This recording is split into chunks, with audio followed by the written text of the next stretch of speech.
The following is a production of DallasCowboys.com and the Dallas Cowboys Football Club. How about them Cowboys? Yeah! Go Cowboys! Let's go, baby! Are you ready for a break? Yes. Are you ready for a break? Absolutely. Ready for a break? Yeah, and so much for that. It's time for The Break on DallasCowboys.com. We were on the break! With Nick Eatman, David Hellman, Ambar Garcia, and Derek Eagleton. It is Wednesday, October 27th, 2021, Season 17, Episode number 48. Welcome to the latest edition of The Break, live from the SWBC Mortgage Studios at the Star. I got my full crew here, Nick, Amber, and Dave. Nick, 48. Moose. Quick. All right, good. We know Moose, 48. Joe Thomas. All time. What? Joe Thomas. Stop. It's my 48. See, I always do one. There's a right answer, and then there's a my answer, and then Dave has an answer too because he kind of has. All the answers should be Moose for 48. Yeah. Sure. I'm not arguing that. No doubt. Good. Perfect. All right, we're going to jump right in. We got a lot to talk about. Yeah. Coach McCarthy just had his press conference, and I know Amber walked by my office, and we both looked at each other like, wow, that was interesting, all the talk about Lyle Collins. We'll get to that in just a second. I want to start first with Dak Prescott. One thing that he said was that he's improved every day, which is a good thing. But he did say a few other things that were a little curious. Let's start first with how much is he expected to do today? How are they going to kind of work him today, getting ready for this game? I mean, he's gonna do some work. I mean, individual. He's gonna just kind of bounce around. It sounds like, and throw some into their fundamental period. Combo period. I don't really know what all those names are. I mean, I don't think he's going to be doing a lot of team. I think Cooper Rush is going to be doing some of that. It's Wednesday. He'll kind of ramp himself up to that, and that's what I feel like it'll happen. I mean, it'll probably be a game time decision. That's what it sounds, right? Yeah, I think it's exactly where we thought it would be. To be honest with you, he's going to start practice. They do 40 minutes of practice before they even do anything resembling team period. So there's a lot of it. I mean, quarterbacks have their own thing, quarterback school, where they work on drops and rolls outs and all that, and then center exchange before they ever even join the rest of the team. So I mean, that's almost an hour of practice that he'll take part in, individual drills, pat and go, all that type of stuff. And then and then McCarthy said they'll evaluate how he feels when that's over, and that'll probably determine how much of team he does, if any. It's the first practice of the week. They'll do it again tomorrow. And game time, I feel like by Sunday morning you have an idea of what you're going to do with him. And McCarthy said he's preparing as if he'll be able to play. They haven't made that decision yet. But I just feel like by the time everybody wakes up on Sunday morning, they'll know. Here's the point. That's not what a game time decision is, though. I mean, you're right. I mean, I think they know now.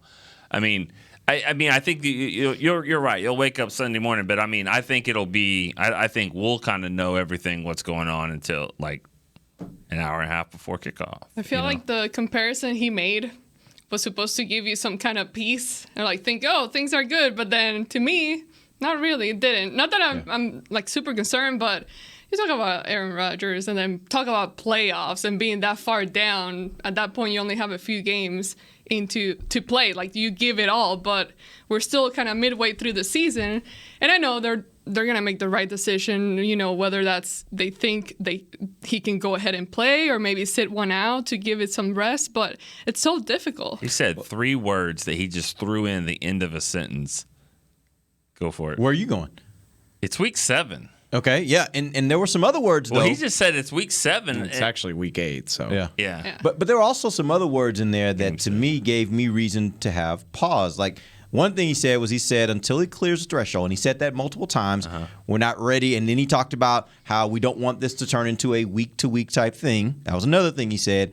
And then this is the part that he said this multiple times as well. He said, until he's full go with no limitations. I'm like, whoa, back up. I always assumed if he's, what you said yesterday, Dave, 80%, if he's 85%, then he's still better than whatever else you're going to throw out there, and you're going to give it a go. This is the first time I've heard them talk about it from the standpoint of, no, we really want to get him to the point where he's full go with no limitations. And again, he said that multiple times. That gave me reason for pause. You guys got the same reaction to that? No. Not really. Could be gamesmanship. I mean, obviously, there's a lot of things that could be a part of it. I don't 100% believe anything that he says. And that's not specific to Mike McCarthy. It's the gamesmanship of the league. It's not wanting to give too much away. We'll get into Lyle and how less than happy. A lot to talk about there. He seemed less than happy about the amount of detail that people were getting into there. So, no. I mean, and not that like, I mean, I know they want him to be fully healthy with no limitations, but again, like every player nobody is 100% with no limitations whatsoever. Absolutely. So it doesn't register with me, especially again, like I feel like we do this all the time. Like on I don't care what anybody says or does on Wednesday. It's Thursday, Friday, Saturday where my radar starts to go up. It sucks that we always have to analyze word by word and like try to figure things out, even though, you know, that's how you have to be as a coach. I mean, if I was a coach, I would be the same exact way, if worse. But it just sucks that we're always trying to read into, like, between the lines and everything. But it was curious, like, as how many times he said certain things. And honestly, that is the NFL. Like, they spend the whole week with all these storylines, and as Dak said, giving the media and fans something to talk about. You keep the soap opera going, and then you get to Sunday and you get to see how it plays out. So, yeah, the part of this is us obviously talking about it and making something of it. But I do think it was interesting. Those were the words he chose, and he chose to say them multiple times. And so I think it is something that's relevant to this conversation. All right, let's move on. Let's go to Lyle Collins. Nick, you sent us the unofficial depth chart just as a kind of like, oh, wow, this is interesting. And it showed Lyle Collins not only as not the starter at right tackle, it showed him as the backup there, but it also showed him as the backup at left guard. So let's start first with what's the most likely reason that you think they put this on the unofficial depth chart, because obviously somebody made the decision to put this out there. Yeah. It's kind of funny because Coach McCarthy looked over at Rich and kind of was like, you know, gave him a look that that didn't inspire a lot of confidence. But that was my point from a minute ago. Yeah, so I don't know if he was trying to scapegoat him or if he was just messing with him. Who knows? But probably letting him know that that's what the depth chart looked like.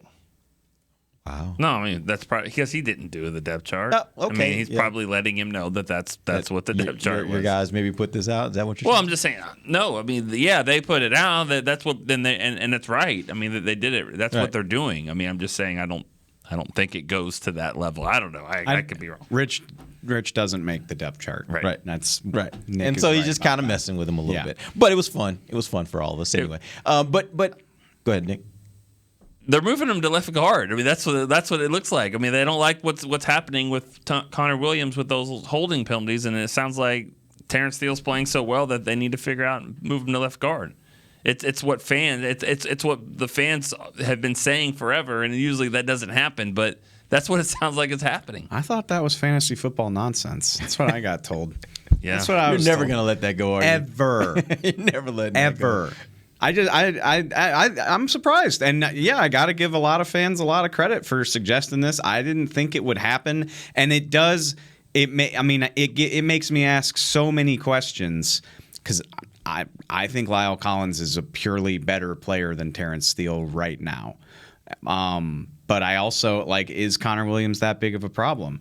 Is this indicative of some sort of consternation about Lyle that they're which on one hand I kind of appreciate that they're like, at the very least you got to earn right tackle back. We're not just going to hand it to you, and maybe that is quote unquote punishment, or maybe that's just more about how good Terrence Steele has been. On top of that, if you're going to take a guy that makes $50 million out of the starting lineup, it makes me ask questions about the future. Yeah. Okay, so let me ask you this, and that was where I was going to go. I want to know from you guys, each of you guys, which you think is the most likely reason, because we don't know that there's going to be a move yet. The most likely reason that it is official, it's on the unofficial depth chart in the way that it is, both at tackle and at guard. One, that Steele is considered to be a better option at this time. That can be about continuity. That can be about how Steele is playing.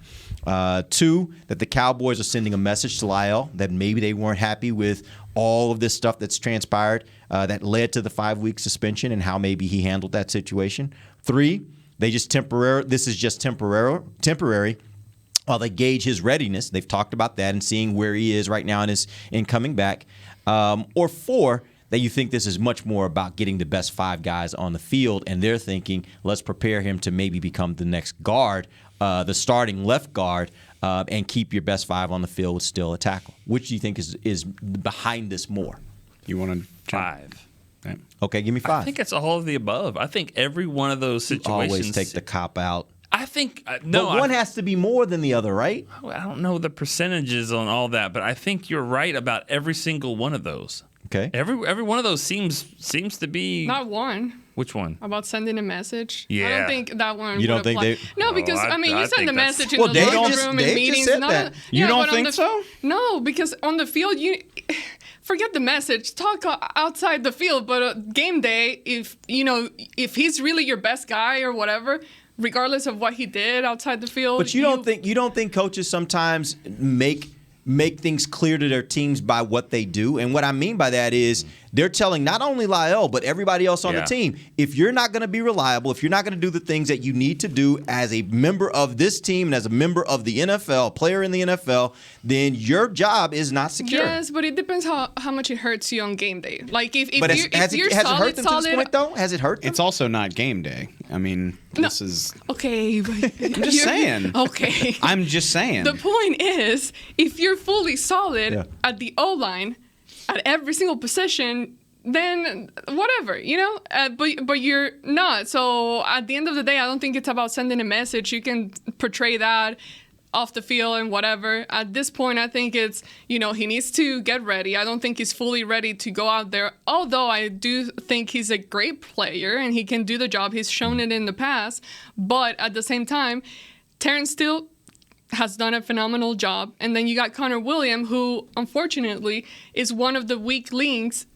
I mean, there are other areas too, like the center, and we've talked about that. But Connor, he's a veteran guy. He should not be making the mistakes he's been making. And this is his contract year, right? Yeah. So he should be stepping it up. But I don't know. I love it. I love what's happening right now. And I love You the just fact. like drama. A little bit, but the point is, I just love the fact that this coaching staff is willing to make decisions like that and put things out there like that, completely opposite to what we've been used to in the past with like Jason Garrett.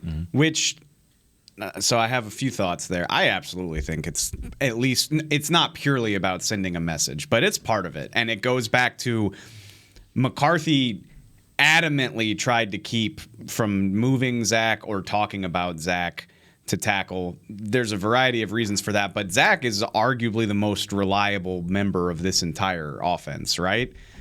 You reward that. Lyle Collins not only hasn't been available, but let's just be honest, he has embarrassed the organization a little bit this last month or so. Just the comments that come out there from the testimony, I'm sure Dak Prescott didn't appreciate some of that being brought to light. So I do think there's a little bit of that to this of like, we're not just going to plug you back in. If Terrence Steele was playing terribly, they might. Right. But they're like, I hate to say we don't need you, but it's like you lost your job and it's your own fault that you lost your job, and we're not just going to hand it back to you. I think if Lyle had the dependability of Zach Martin, maybe we're not having this conversation. I don't know that, but it seems plausible to me. Yeah. Probably wouldn't have been suspended if he did. Yeah. Well, that's the point. Yeah. Yeah. I mean, it's a domino effect. Terrence Steele is playing better. And he's playing really well. I'm not saying better than I heard Lyle. your point this morning on the radio, and I thought it was a good point that a lot of people want to say he's playing well on a curve. He actually is playing well. He's playing you don't well. have to put him on a curve. He's playing well. Regardless. Yeah, expectations. I mean, that was the Chargers game. After that, he's just continuing to do it. And then now it didn't help Connor Williams' timing that he played the way he did in New England and just had those penalties. And then the fact that Lyle's done it in the past and he's played there, and it's about getting 5 best linemen. I mean, don't get me wrong. Connor did not have a good game in New England, but it feels knee-jerk to me. I think he's been pretty good this season. I think he had a horrible game against the Patriots. I don't think he's been this problem with the offensive line throughout the entire first 6 weeks of the season. And that's what makes me wonder, is it purely about quote unquote best five? Like, is a guy that hasn't played guard since September of 2016 better than a guy who's only missed 3 games at that position in the last 3 years? Is that true? Well, I don't know. I'll tell you this. If he can push people back, yeah. If this adds them some beef in the running game, then yeah, I think so. And you know what? Who's to say that it's only 2 moves? I mean, what if they're not done shuffling? What if they're going to try this Connor Williams at center again? Honestly, as I was listening to that press conference this morning, I didn't either. The more I started to think, I think they do believe some of the things that we have been talking about, where you look at the center and the left guard position, and I think they think they're a bit vulnerable there. And they feel like, hey, with these extra pieces, we're getting Lyle back.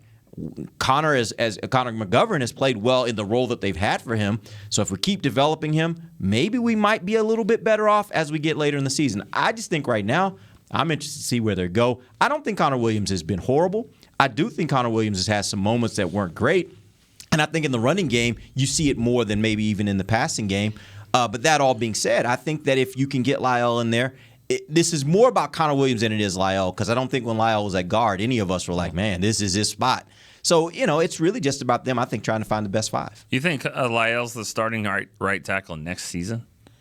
Well, I don't know. It's not something that needs to be answered right now. I think Lyle Collins is a professional, and if we're so far ahead of ourselves, he's technically not a starter at either position, but if they need him to play guard, he'll do it. But you gotta recognize that that's not where he wants to be. Yeah, well, hold on. I don't necessarily think we're way ahead of ourselves. I think it's a question of, when he got suspended, did that change his contract to the point where maybe he's not going to be here next year? If Terrence Steele, if they say this guy, keep playing him, just like we did last year, keep playing him, he's going to get better and better. He's our guy. Well, if he's the guy, then you keep playing him. It's kind of like when you draft a rookie, but you have this veteran that you don't really love, but that's why you drafted the rookie quarterback. But you got to play him. When does the future start? And that's why I wonder, are we at this point where they're going to play him? I don't mean to say that you're ahead of yourself, because that's not a conversation worth having. It's just none of these decisions have actually been made. I mean, theoretically, Lyle could be back at tackle within the next week or 2. Yeah. Just to play devil's advocate. But you're absolutely right. But it's sorry, go ahead. This team needs cap space. Lyle Collins makes $50 million. Yep. If you feel that great about Terrence Steele, yeah, these are decisions you got to consider. You got to, Michael Gallup needs a contract. Dalton Schultz needs a contract. Randy Gregory needs a contract. A million other things that aren't coming to my mind right now. And if you feel that strongly, well, based on everything we just said, I think we're okay there. No, but I think a contract. Leighton Van Der Esch needs a contract. Yeah, too. but I think you go back to what Duke Manyweather said when he was on our show. He compared Terrence Steele to Jeremy Parnell, who went on to have a pretty good career as a tackle with the Jaguars, I think it was. I needed somebody better than that to replace Lyle Collins. No, my point though is, I think he developed into what was a very, very decent, I would say more than decent, probably a solid to a little bit above average tackle in the NFL, right? My point is, what we know about the NFL is younger and cheaper is better.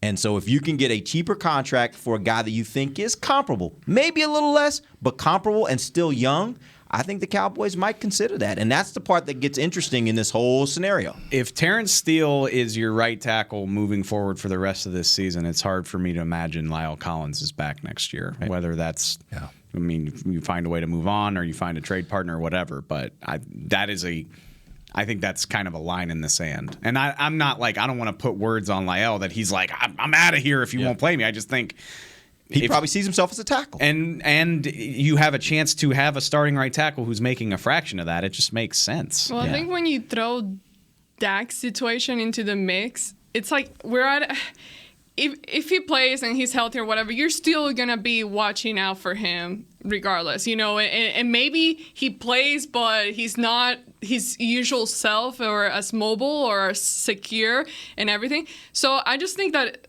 it's an interesting week to be making any kind of shuffles in the O-line. So I think that it will, regardless of messages or whatever, they're going to try their best to keep the best 5 on the field and put pride aside, whoever's vet, whoever has been playing, keep whoever's playing the best. And if that means plugging Lyle Collins into guard, and because they know better than we do, you know, they get to see him at practice. So if it's showing them something more than what Connor has been providing all season long, I think that, like, let's see it, because Dak needs all the help he can get. That's a good point. I think who's my best 5 pass protectors? Yeah. Because he's going to need a clean pocket. If when he goes back there to throw, we don't need to be moving around and shuffling all that. I need my best guys, and maybe I need my strongest guys. Yeah. I don't.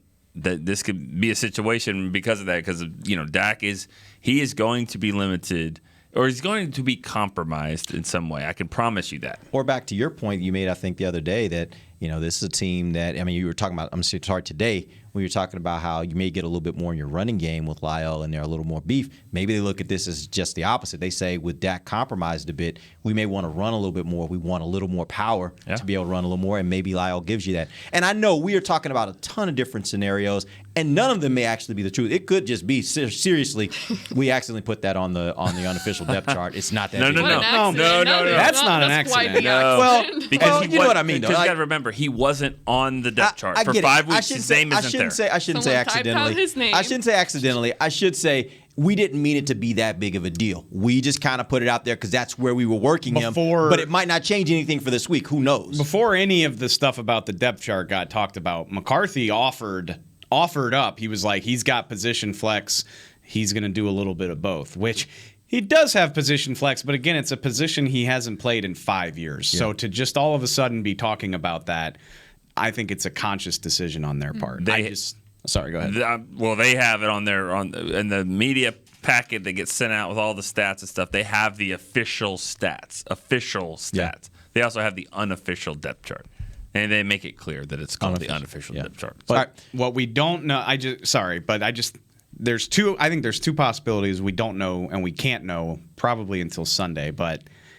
They're aggravated with Lyle, and they're like, we're not going to just hand you your job back, or this is a season-long storyline that we're going to have to be following. So that's interesting. I kind of like the second one. Gives us more to talk about. Last year, we couldn't find a tackle to play. Right. I mean, can anyone come and play? Now you got 3 tackles. Got to move him to guard, whatever. All right, we're going to take our first break. When we come back, we got Bucky Brooks joining us. We'll talk about the Minnesota offense versus the Dallas defense. With that, when we come back, this is DallasCowboys.com radio. Before there was a draft, you could size up a cowboy by 3 simple factors: the crease in his hat, the bend of his brim, and his unbending attitude. A man's Stetson didn't just protect him from what life threw at him, it projected a rugged, unstoppable spirit.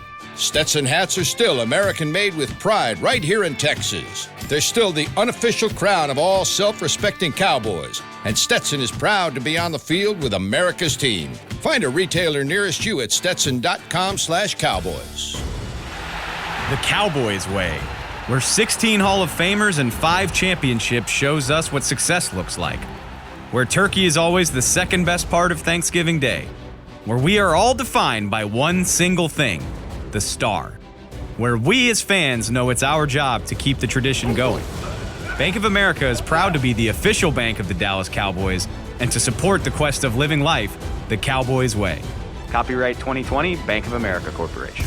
Want to use what the pros use? How about the official men's skincare brand of the Dallas Cowboys, Jack Black? Right now you can get the Jack Black Starter, a curated collection of Cowboys locker room favorites for just $10 with free shipping. The starter includes 4 Jack Black skincare favorites plus a full-sized intense therapy lip balm. Go to getjackblack.com/cowboys and use the code word TEAMJB. That's getjackblack.com/cowboys. The Jack Black Starter, $10. Free shipping! Honey, big news. Gary, are you okay? Oh, I'm not Gary anymore. I'm Jackie Flash. What? See, I want the latest smartphone, but the best deals are only for new customers. So, to get a new customer deal, I changed my name to Jackie Flash. Okay, but the best smartphone deals at AT&T are for everyone, new and existing customers. That's huge. Then guess who's getting a deal? Is it Jackie Flash? Jackie Flash. It's not complicated. At AT&T, our best smartphone deals are for everyone. Restrictions apply. Visit att.com for details. Back to the break. on Saturday, November 6th to experience Rally Day presented by SeatGeek. You need to head to AT&T Stadium. You take the tour of the stadium. You play some games, get autographs of the Dallas Cowboys cheerleaders. Visit attstadium.com/Rally Days for tickets and more information. Welcome back. Second segment of the break live from SWBC Mortgage Studios at the Star. We're joined right now by Bucky Brooks of NFL Network. We're going to talk a little Minnesota offense versus Dallas defense. Before we do that, though, Bucky, I want to get your opinions. We've been talking a lot about Lyle Collins and him kind of now playing a little bit of guard, a little bit of tackle. Tell us what you thought of him coming out of college as a prospect with regards to him playing guard versus tackle. Yeah, I thought he was best suited to play guard at the next level. He was a big physical player. He was more of a mauler brawler when you watched him on tape. And sometimes when you have those mauler types, they're better when they can play inside the neighborhood, meaning when you put him at guard, they can use the body help from the center and the tackle to limit the exposure that they have to one-on-one matchups. Now, you like the fact that he had versatility, that he had played in space, but when you looked at his body type and the way that the strengths of his games were, you thought that he was probably best suited to be a guard. Let's look at the Vikings offense. Obviously what Trayvon Diggs has done has been outstanding. Is this an offense where you take Justin Jefferson and you say you go get him, but Thielen's so good on the other side? You think they should play like just stay to their sides and don't try to follow guys around? Yeah, this is a tough one because I think you need to mix and match it. I think you can travel at times, but I don't know if you want to do it 100% of the time because the guy that you leave on the backside, whether it's Jefferson or Thielen, outstanding route runner. And they have the ability to twist DBs up in knots with their clever craftsmanship on the perimeter. So I think you have to kind of play it straight initially, but then in critical situations, you got to make sure that you take away the hot receiver. You just don't know on a week-by-week basis, is that going to be Jefferson? Is that going to be Thielen? I think you have to have that travel plan in your play call sheet, but I think you play it straight initially until you see how the game unfolds. I don't want to – well, I mean, I don't know if he's a turnover machine, but Kirk Cousins is relatively dependable to turn the ball over to you over the course of his career, but that is not the case this year. Is that simply by virtue of having so many good players to get the ball to, or is he playing cleaner football right now? He's playing really well. Now, the system is one that allows you to play really well. If you're an average to above average quarterback, you can look like an all-star in this system. Everything is really done for you. The running game starts it, and then what they do is clever misdirection play-action passes off of their favorite running plays. And so if you're unable to stop the run, you now expose your corners to one-on-one. And I've already talked about how both of these guys on the outside are outstanding route runners.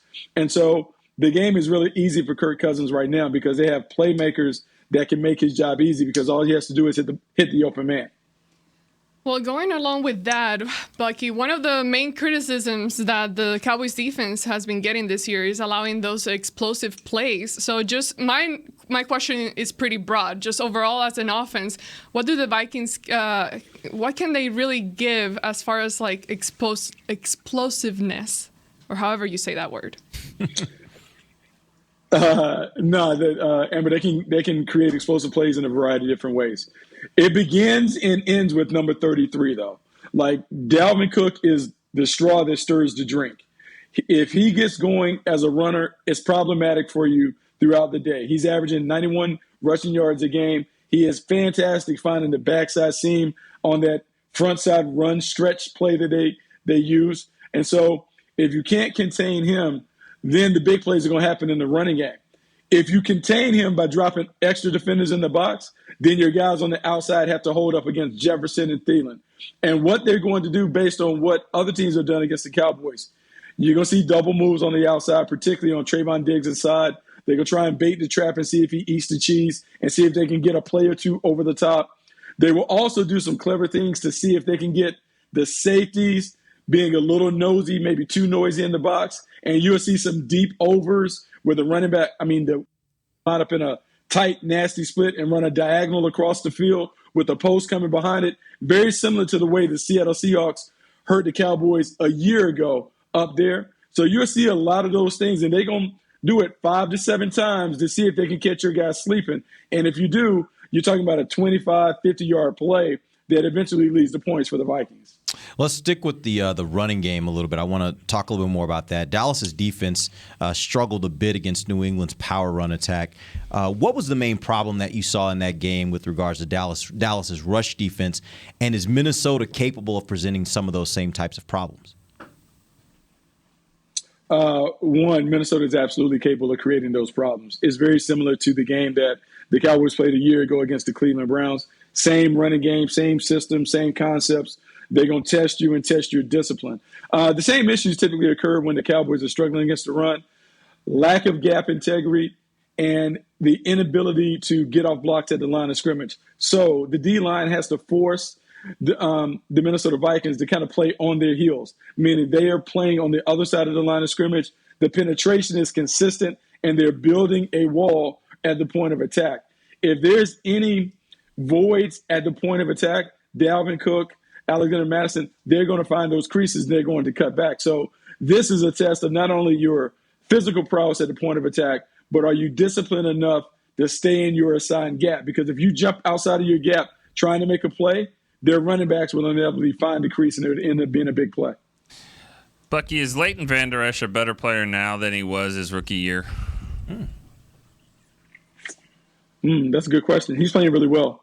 I don't know what it is. I don't know if Dan Quinn has kind of whispered sweet nothings in his ear and got him going, but he's definitely playing at a Pro Bowl level. When you watch him play, his athleticism still stands out. His instincts and awareness allows him to play fast. And so, yeah, this is some of the best football that we've seen from LVE. And then what happens typically when you have a guy like Micah Parsons and Randy Gregory and Trayvon Diggs, guys who I kind of view as energizers, it kind of raises the level of everybody on that defense because ultimately all these guys are very competitive. And when you're watching the tape and you see Micah Parsons make a play, you see Randy Gregory make a play, you see Diggs make a play, everybody wants to get in on the action. I think it's LVE playing well, but also the competitiveness of, hey, man, I got some dudes around me. I need to step up my game so I also can get in on the fun. So, I love a good draft question, Buck. Christian Daresh made his first start at left tackle, the rookie. That is an intriguing matchup because I would imagine he'll be seeing Randy Gregory a lot. How did he look against Carolina? How does he project? I mean, look, he was a good player. He was a good player coming out of Virginia Tech. He has size. He's athletic. He has physical things that can give you problems. I will say this, though. He's going to be tested by Randy Gregory's motor and his athleticism. If you're not packing a lunch to deal with Randy Gregory, it's going to be a long day for you because he is going to test you not only with his ability to get on the outside on speed rushes, but slipping inside, but just the nonstop activity. And so for a rookie, this is going to be a big test because normally in college, you don't get hit with fastballs down after down after down. 94 is going to test him, so it'll be a big battle. You've covered a lot of ground already, but with both teams coming off a bye week, I mean, which of the two should benefit the most? The Cowboys have been on a roll, and then you got the Vikings that kind of have been right there on the line with winning games, not winning games. So which one really benefits the most this week? Well, the Cowboys benefit the most because of the offense, because Dak Prescott should be able to play. If it was without a bye, he probably wouldn't have been able to play or he'd have been compromised. So the Cowboys get the biggest benefit. In terms of the bye week and how both teams use it, typically what you want to do is clean up the issues that have presented themselves the first part of the season. So for the Cowboys, it's about making sure, hey, how can we curb the big plays that we're allowing? Trayvon Diggs, how can we make sure that despite your success picking off passes, we're still a little tighter with the coverage. We don't let the ball fly over our head. In the run game, the New England Patriots began to gash us up front. Can we tighten that up? Because it's a copycat league. Other teams are going to see what the Patriots did in the run game, and they're going to emulate that and see if the Cowboys have fixed those issues. The Cowboys should benefit because of Dak coming back, but look, it's a level playing field because the Vikings had time off as well. One more real quick question before we end, Bucky. Minnesota's offense was the only offense. Minnesota's offense was only slowed once this season. That was against Cleveland in Week 4. They only were allowed 7 points. Had a 52% completion percentage, only 190 yards passing, 65 yards rushing. So it was not a great day for them. What did Cleveland do that other teams have not been able to do this season against this high-powered Minnesota offense? Well, at the time, Cleveland's defense was loaded with firepower at the front line. And so everything started with Myles Garrett, but you had Takk McKinley, you had Jadeveon Clowney, and all those guys like Hunt, just relentless pressure. And then Joe Woods was dialing up the pressure, kind of figuring out different ways to be able to make Kirk Cousins uncomfortable. Because I would say this about Kirk Cousins. If he can play on the script, he's outstanding. But if you can disrupt the timing and make it muddy for him by either getting penetration or disrupting some of the timing of the routes on the outside, you certainly can make him uncomfortable. He doesn't have the ability to improvise and kind of make it right when the initial play breaks down. So constant and persistent pressure is how the Cleveland Browns were able to do it. For the Cowboys, they have to figure out a way to do it. Is that Randy Gregory? Is that Michael Parsons? Is that someone else who can create that steady disruption with and without having to bring in an additional rusher? All right, appreciate you joining us, Bucky. We'll be back with you tomorrow. We'll talk a little bit more about this time about the Minnesota defense versus the Cowboys offense. Let's take our final break. We got a few questions for these guys before we'll end the show. This is DallasCowboys.com radio. Hi, I'm Clint Tillison with United Ag and Turf. Before you can park yourself in front of the game, park yourself in a John Deere and power through your chores. Our Land Run package is a 1025R, 25 horsepower tractor with a loader, rotary cutter, and a box blade for $229 a month. And the price you see is the price you'll pay, no surprises. So don't miss another kickoff. Visit UnitedAgAndTurf.com. Offer ends February 1st, 2021. Restrictions apply. See dealer for details. Now let's get to work. Honey, big news. Gary, are you okay? Oh, I'm not Gary anymore. I'm Jackie Flash. What? See, I want the latest smartphone, but the best deals are only for new customers. So, to get a new customer deal, I changed my name to Jackie Flash. Okay, but the best smartphone deals at AT&T are for everyone, new and existing customers. That's huge. Then guess who's getting a deal? Is it Jackie Flash? Jackie Flash. It's not complicated. At AT&T, our best smartphone deals are for everyone. Restrictions apply. Visit att.com for details.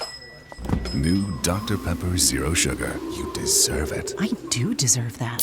You deserve decadent flavor without sugar. And a day at the beach without sand getting everywhere. And a relaxing bath that your children don't interrupt. I deserve all that? It's really just a visual metaphor for Dr. Pepper Zero Sugar. Everything you want, nothing you don't. A visual metaphor on the radio. I do deserve that. Dr. Pepper Zero Sugar. The zero you deserve is finally here. Before there was a draft, you could size up a cowboy by 3 simple factors: the crease in his hat, the bend of his brim, and his unbending attitude. A man's Stetson didn't just protect him from what life threw at him, it projected a rugged, unstoppable spirit. Stetson hats are still American-made with pride right here in Texas. They're still the unofficial crown of all self-respecting cowboys, and Stetson is proud to be on the field with America's team. Find a retailer nearest you at stetson.com/cowboys. Back to the break. Cowboy fans, join the NFL in supporting our nation's service members by wearing the latest Dallas Cowboys salute to service gear. Visit your Dallas Cowboys Pro Shop or proshop.dallascowboys.com, a Fanatics experience, to find a full assortment of salute to service gear. Welcome back. Final segment of the break. It will be a very, very short one because we got approximately 13 seconds left in this segment. But real quick, I did want to get one question in before we end the show. We did ask Bucky a little bit about Diggs, and I think, Nick, you were the one to ask him that question. I'd love to get you guys' opinion on how you think you best deploy a guy like Trayvon Diggs this week when you have a team that you're facing where you got 2 really, really good wide receivers. Do you take one away, or try to take one away with Trayvon Diggs and maybe double the other? Or do you, as Bucky said, kind of mix it up and maybe play it straight for a while and then see if there are moments later in the game where you choose to do that based upon how you think Minnesota's trying to attack you? With all due respect to Adam Thielen, and maybe I'm a little emotionally compromised. I was about to say, I know where this is going. But Justin Jefferson's special, man. Yeah. I mean, he is picking up right Thielen where he is too, though. Justin Jefferson is playing as well or better than anyone in the league right now. Okay. I mean, like other than your other boy. I didn't say that. You said that. I'm just saying but, he is playing. Yeah, absolutely. But I just Jamar Chase we're talking about. I think he is I think it was Dwayne Bowe. He's absolutely dynamic. He can play inside. He can play outside. When he went to the bye, he was the only receiver in the league who'd had at least 65 yards every week of the season. When you're talking about who can, it's a classic case of if that's what you're going to do, I want Trayvon on Jefferson and let everybody else handle Thielen as best they can. Can he handle Jefferson? I don't know. We're gonna find out. I really am. I put Diggs on Thielen all day long. Diggs on Thielen, lock him down. Double this side over here. That's what I would do. I'd roll coverage to help Anthony Brown on Jefferson and just say, you got to stop Thielen. Diggs. Stop him. He's a good route runner. He is. Great route runner. Good route runner. That's what I would do.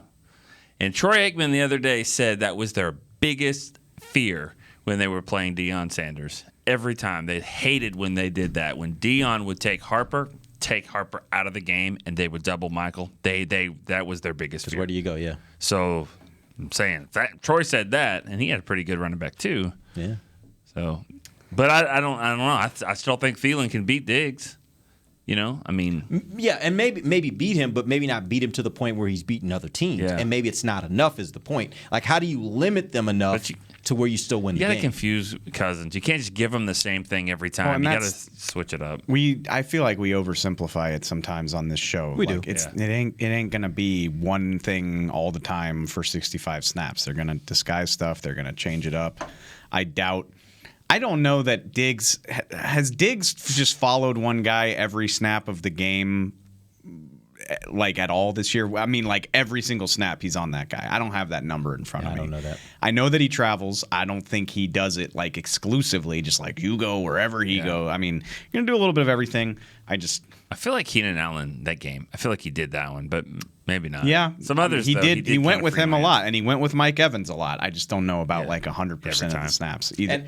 So go ahead. I was going to say that you look at the Bucs game. That was a game where you faced a similar kind of team from the standpoint they had multiple receiving weapons, and they decided they were going to travel. And the guys you just compared the quarterbacks.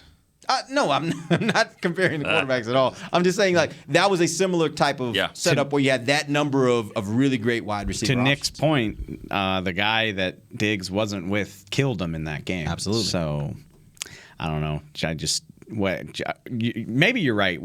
Focus on Justin Jefferson. That's really all I'm trying to say. That's the guy who's going to kill you here, in my opinion. Yeah.